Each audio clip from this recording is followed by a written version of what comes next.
Welcome everyone to another edition of Sun Devils Sit Down. Today, I am joined by freshman wrestler Jesse Vasquez. Jesse, thank you so much for taking the time with us today. Thank you for having me. So to start, let's go through all the accolades, all right? So 4-time state wrestling champ in high school. You came out of high school as the number 2 ranked wrestler at 145 pounds. And then this season, you ranked as high as number 16 in the country by Flow Wrestling, on your way to a 7-1 record before a season-ending injury, of course. But the thing that made me want to interview you was off the mat with your YouTube channel and how you're growing your brand beyond wrestling. So before we get into that though, my first question to you is, what is or who is a Slick Savage? What's up, Slick Savages? Yeah. What's up, Slick Savages? Yeah. What's up, Slick Savages? A Slick Savage is anyone that watches my channel. Any little kid that's smooth and likes to be good at wrestling. The whole purpose of wrestling is to be slick and smooth, you know, that's the name of the game. And I just like to call my supporters, my followers, Slick Savages, because I'm a savage and I'm cool with it. So going into your YouTube channel, you have 1.77 thousand subscribers on YouTube, 15 vlogs, a lot of highlight clips, some interviews. It's all so fun. It's a fun channel, and it's really impressive to see how large of an audience you have.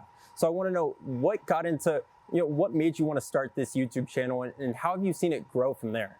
I think my passion for film and music and film is what made me want to pursue my vlogs. And then another piece of me, when I was a little kid, I used to really look up to the college wrestlers. You know, the collegiate level was the platform, the pedestal. So I think there was a lot of things that I didn't experience or get fed as a youth wrestler through media and content that I feel like could have been delivered, at the time. So I feel like I can provide that now that I'm in a position.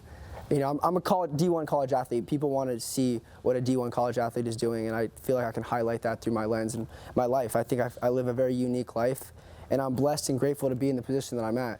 Not every day someone says they can come to Arizona State and fulfill their dream, And I'm loving every minute of it, so why not capture that and share it with the world? Absolutely, you're loving your life, and I want, in specific, in your videos, you bring us behind the scenes of what it's like to be a college wrestler, from waking up in the morning, going to training, and even teaching clinics. So I want to know, why do you feel so comfortable sharing your personal life like that? And is it for yourself? Are you trying to share, your love of the sport? Just what goes into why you want to share all that? I don't think I've ever been shy in my life. I think my whole life I've been this way. I've never been shy of sharing anything in my life. I just think it's the type of person I am.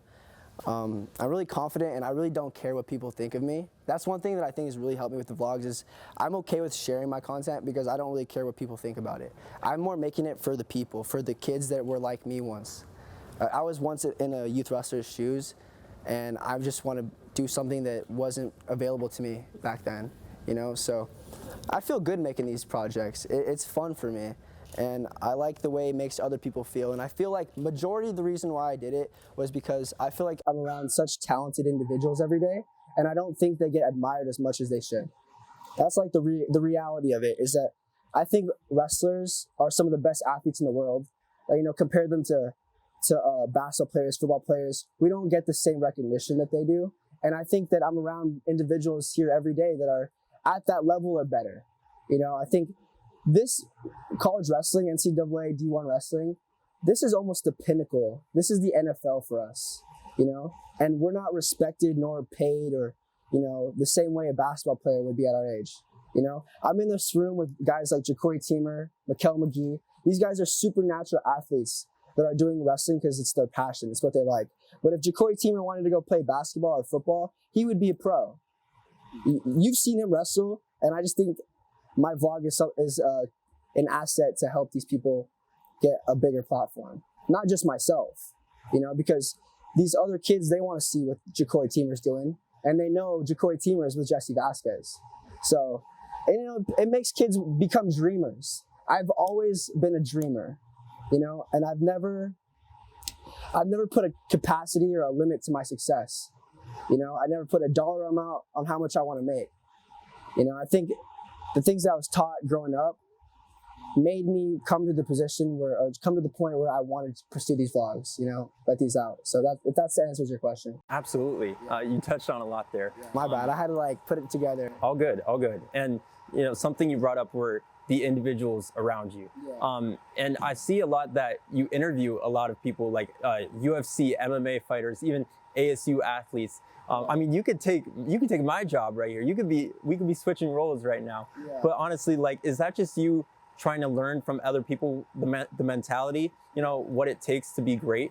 I think I just love hearing other people's perspectives. That's what journalism business is, right? I love it, man. I love hearing, you can learn, my parents always taught me you can learn from the janitor, to have respect for the janitor and respect for anybody. So I feel like, before we even started this, I asked you a few questions, and I just like getting to know people. I like connecting with people. And I think my vlog, it helps me do that, and it's fun. For sure, absolutely. Yeah. And going beyond just the vlog, you have your own brand, JV Gold. And that's just fascinating in its own part because, you see a lot of people doing the NIL deals, signing with, businesses and stuff like that. Right. But you made this all your own. This is all your own. So what went into creating, your clothing line, just your whole brand in general, when other people are doing NIL and stuff, and this is all you. Yeah. So what does it mean to you to have this? It means a whole lot to me because I have been offered I've had the opportunity to do things outsourced or with somebody signing a deal, but I've always been someone that wanted to claim my rights. I don't care how much money I make with this, in the short amount of time. I'm doing it because it's fun and it's conducive to what I'm doing. I think a lot of people they're misconstruing the vlog. A lot of people that are in the wrestling community. I think some people are thinking that I'm maybe departing from wrestling and trying to pursue film as my career. That's not the case. The way I view it is that my goal is to be a national Olympic champion.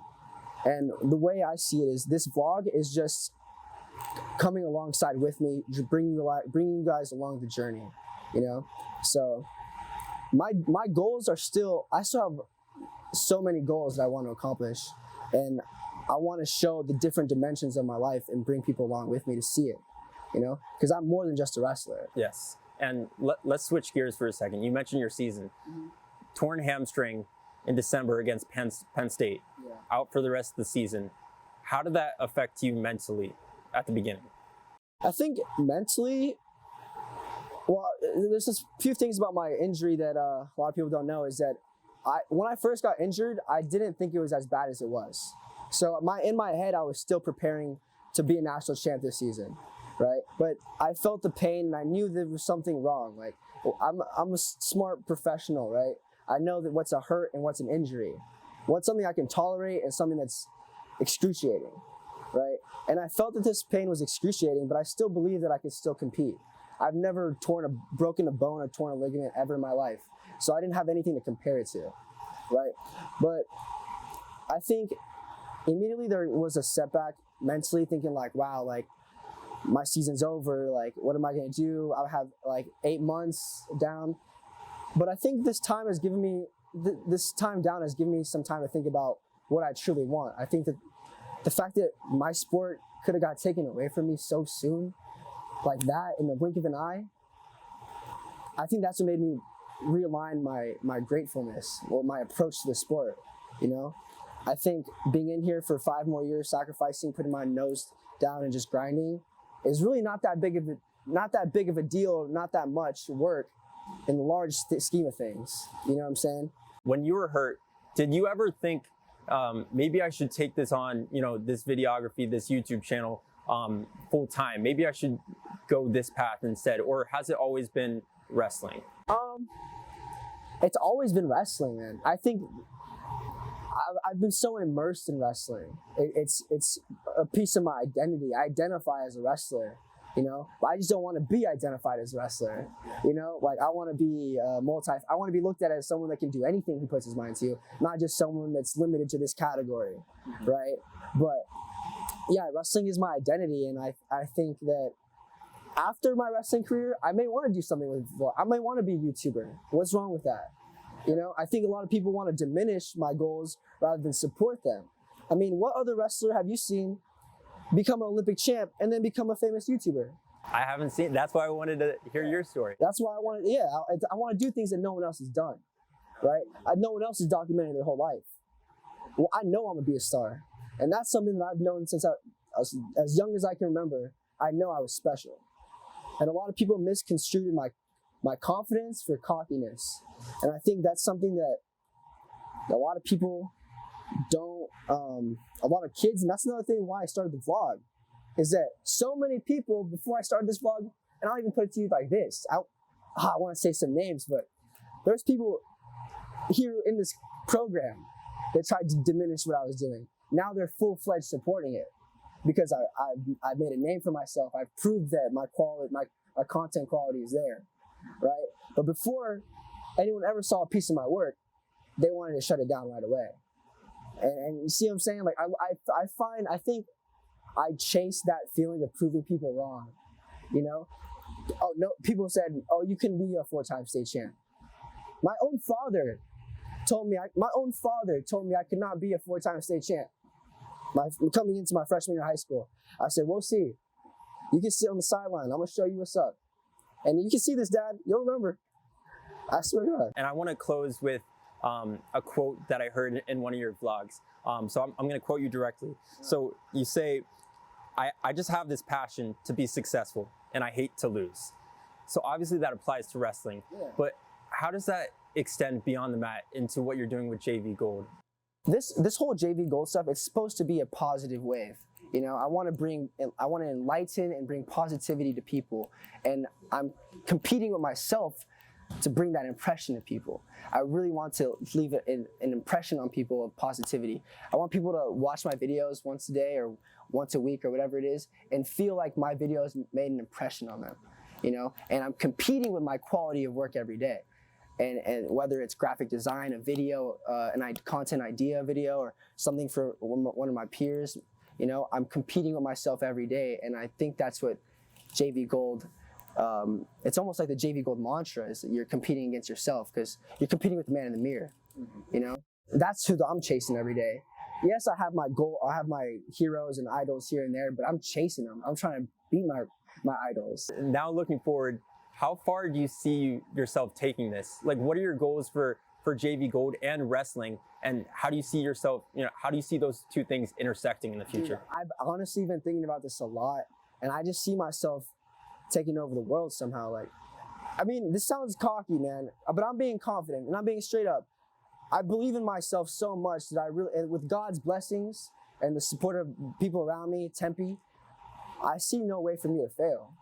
I want to go to the moon with this. I mean, like, if I want to be an actor one day, maybe, or a YouTuber, who knows? I just know I don't want to stop the ball rolling. You know, I want to make an avalanche. Of course. You know, my thing is, if you're going to do something, why not try to be the best at it and take over? Take over the wrestling game, take over the media game, you know? I don't have a limit for myself, if that's what you're asking. Absolutely. No limits for Jesse Vasquez. Jesse, thank you so much for sitting down with me. I really appreciate it. And I look forward to seeing you come back on the mat real soon. And whatever video is next for you, I look forward to watching that. And so that's Jesse Vasquez. Do you want to shout out your vlog and your channel real quick? Yeah, so you guys can go check me out. My name is Jesse Vasquez. I'm on YouTube, Instagram. My Instagram's at Jesse Vasquez with 2 Z's. Shout out to all my Slick Savages watching my vlogs. And yeah, man, go Sun Devils. Check out all those places right there. That's Jesse Vasquez. I'm Jonah Krell, signing off from the Sun Devil Sit Down. Bing bong, we out.